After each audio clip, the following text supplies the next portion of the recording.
कुंडलपुर के बड़े बाबा की जय। मूल एक श्री चंद्रप्रभ भगवान की जय। परम पूज्य आचार्य परमेश्वरी श्री विद्यासागर जी महामंदिराज की जय। परम पूज्य ज्येष्ठ मुनिन्द्रापक श्री समता सागर जी महाराज की जय। अहिंसा परमो धर्म। भारत माता की, भारत माता की, भारत माता की।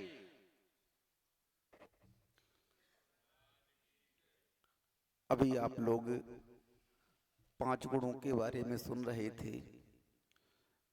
हमारे यहाँ भी ये कहा गया है कि व्यक्ति से, परिवार से, समाज से, संप्रदाय से, धर्म से बड़ा राष्ट्र होता है।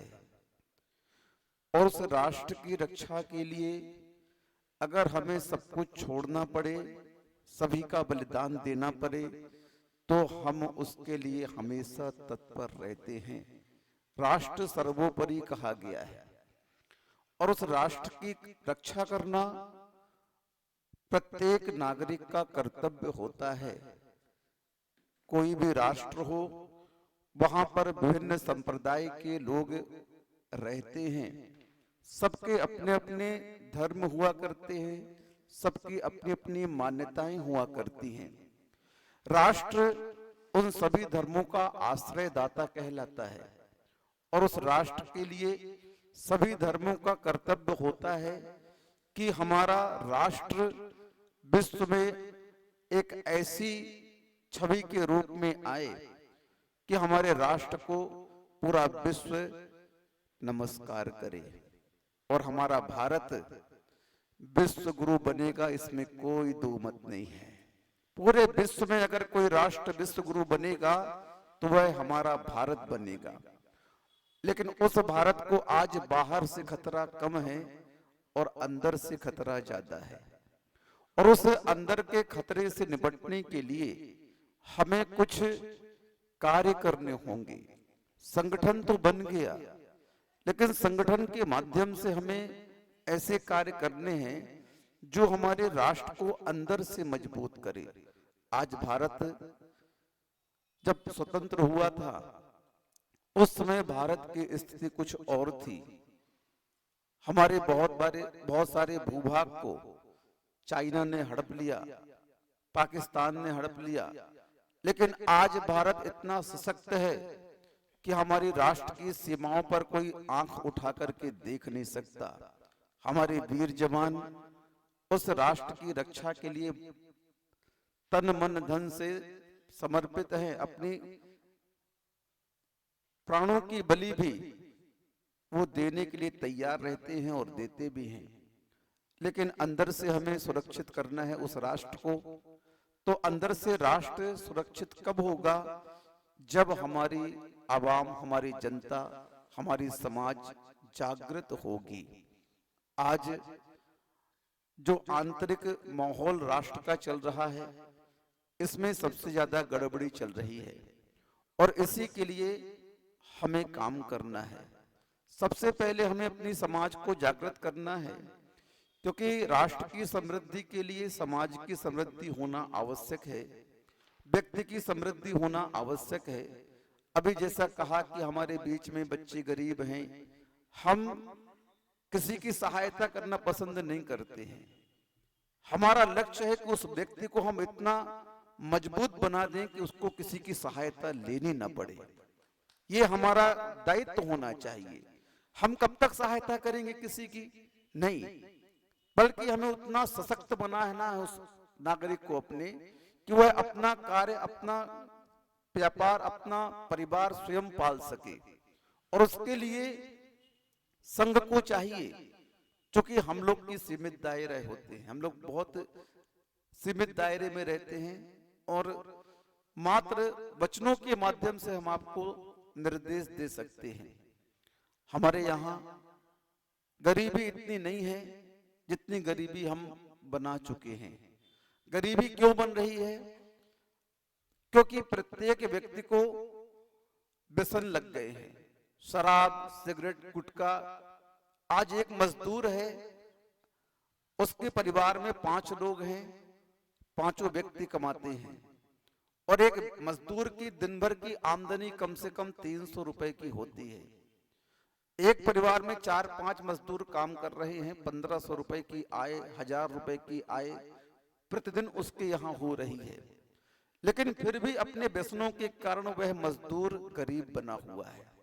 सुबह से शाम तक वह इतना कमाता है, अगर उसको संचित किया जाए तो महीने में कम से कम 30 से 35 हजार रुपए होते हैं, लेकिन उस धन का वह व्यसनों में नाश कर देता है। तो सबसे पहली जागृति हमें अपने उन सदस्यों को जगाना है कि नहीं, इस आय को आप पापों में खर्च मत करिए, इस आय को आप शराब, गुटखा, मांस आदि के सेवन में नष्ट मत करिए। संघ के माध्यम से ये जागृति लाने का प्रयास प्रत्येक समाज में, उस हिंदू संगठन में करना चाहिए। क्योंकि अभी हमने राम भगवान की जय बोली, हमने श्री कृष्ण की जय बोली, जब इनके चारित्र को हम देखते हैं तो स्पष्ट नजर आता है कि हमारे भगवान ने कभी मांस भक्षण नहीं किया, कभी मदिरा का सेवन नहीं किया।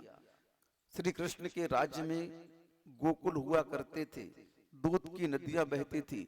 किसी भी आराध्य ने, जो हमारे पूजनीय हैं, हमारे अवतार के रूप में हमें मार्गदर्शन देने के लिए, धर्म की रक्षा के लिए भारत में अवतार लिया, उन अवतारियों ने कभी भी मांस भक्षण नहीं किया, कभी भी शराब का सेवन नहीं किया। वो पापों से दूर रहे और उसी पापों से बचने के कारण वो मर्यादा पुरुषोत्तम राम कहलाए, श्री कृष्ण कहलाए, महावीर कहलाए।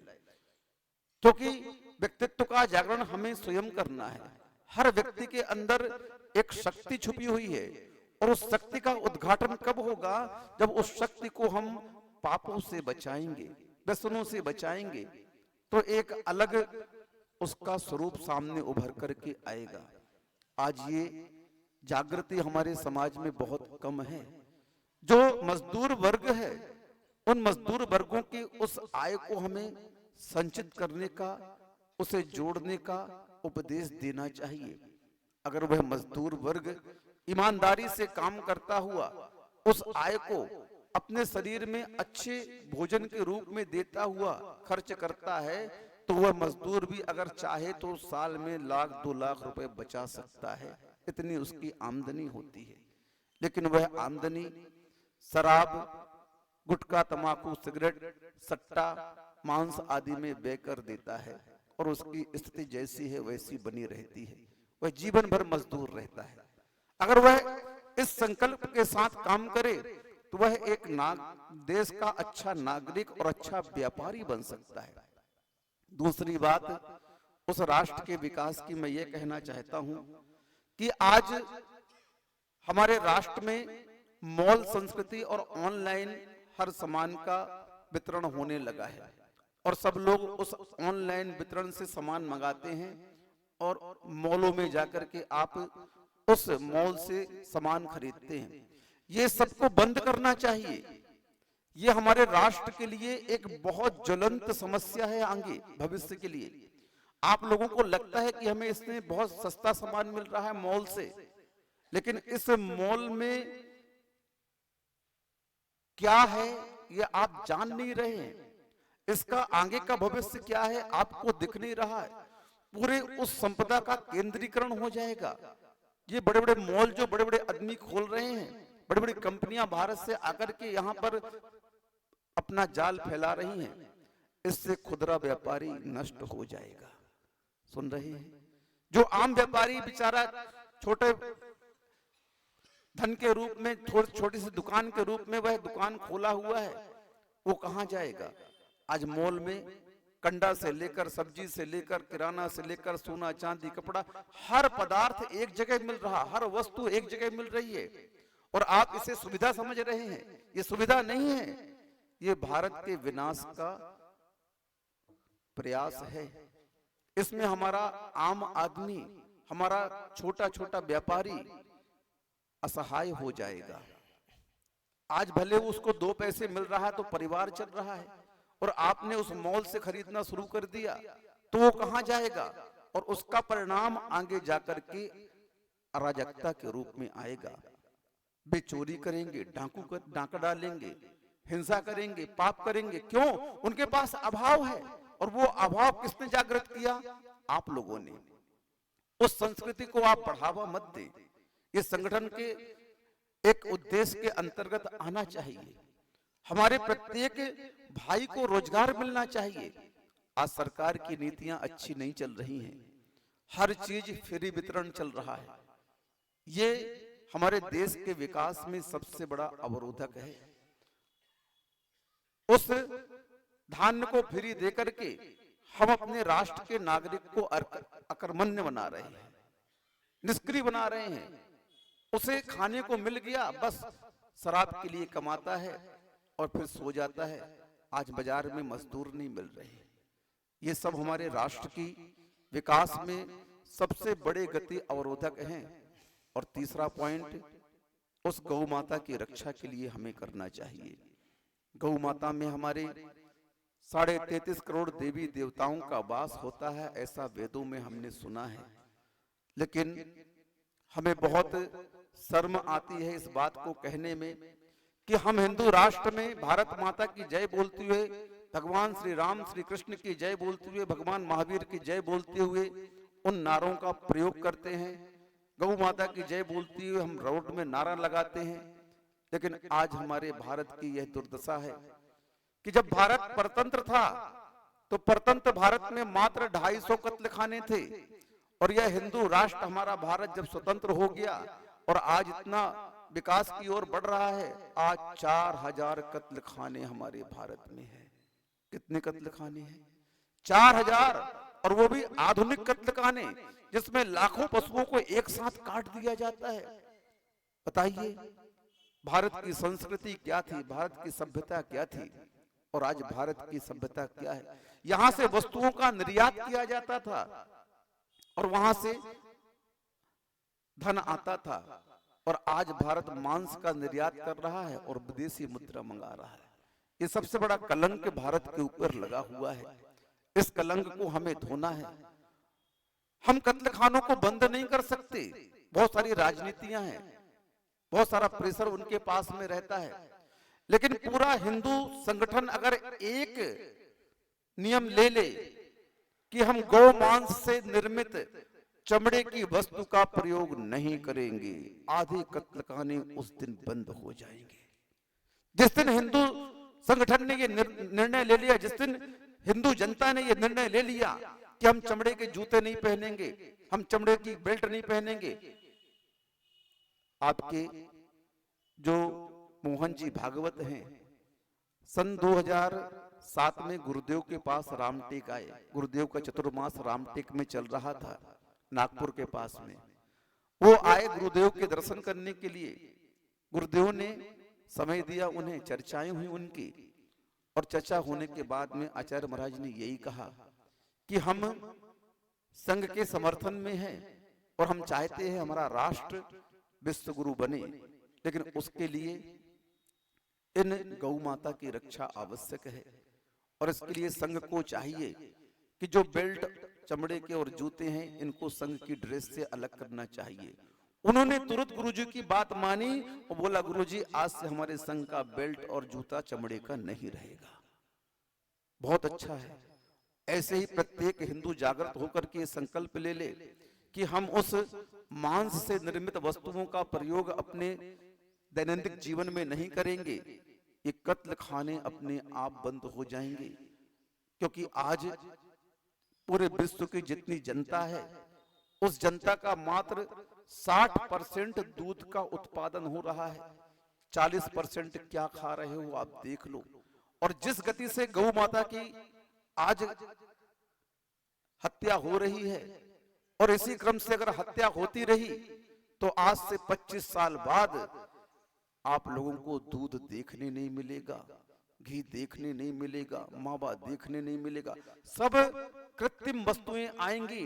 जिस प्रकार से नकली दूध, नकली मावा आज बाजार में आ रहा है, आज से 25, 40, 50 साल बाद ये कंडीशन होगी कि आप अपने बच्चों को वीडियो दिखाओगे, बेटा ये गौ माता थी, ये ऐसे दूध देती थी, इस दूध से ये बनता था।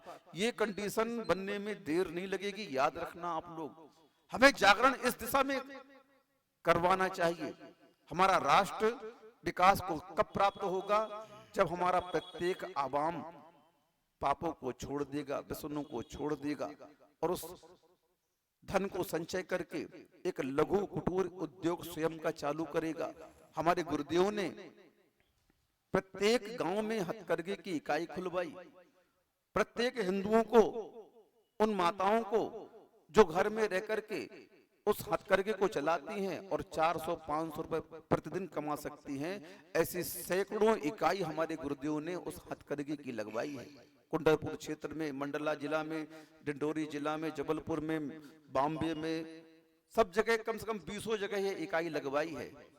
गौशालाएं हमारे आचार्य महाराज ने इतनी खुलवाई हैं। आज जैन समाज में कम से कम 155-60 गौशालाएं चल रही हैं, बड़ी बड़ी, जिनका संवर्धन संरक्षण जैन समाज कर रही है।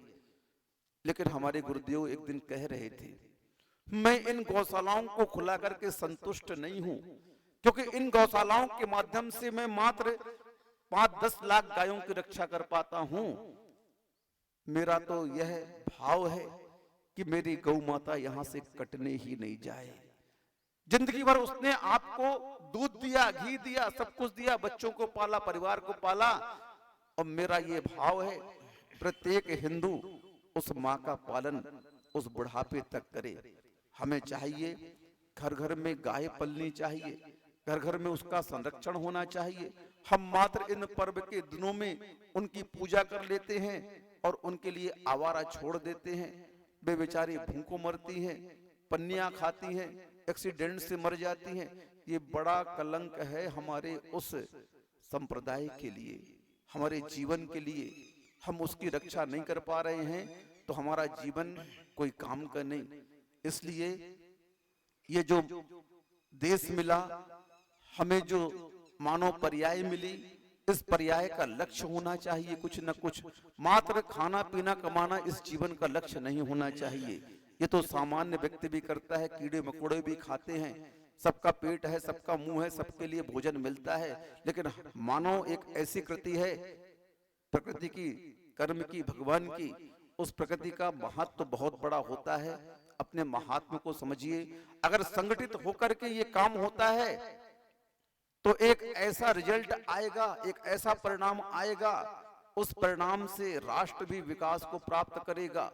आंतरिक संवर्धन संरक्षण हमारे राष्ट्र का बहुत मजबूत हो जाएगा और बाहर की शक्तियां हमें देख नहीं पाएंगी आंख उठा करके।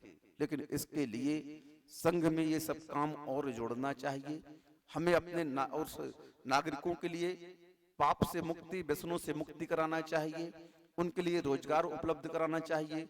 उन्हें बताना चाहिए अगर यह इकाई परिवार की इकट्ठी काम करती है तो इतनी आय हम कर सकते हैं, और इतनी आय से अगर ईमानदारी से अच्छा खाना खाएं तो साल में हम 1-2 लाख बचा भी सकते हैं, और उस 1-2 लाख बचाने से हम अच्छा व्यापार भी कर सकते हैं। हमें गरीबों की मदद नहीं करनी है, बल्कि उन गरीबों को अमीर बनाना है, समृद्ध करना है। इतना ही मैं आप लोगों से निवेदन करता हूं, इतना ही कहना चाहता हूं। अहिंसा परमो धर्म की जय।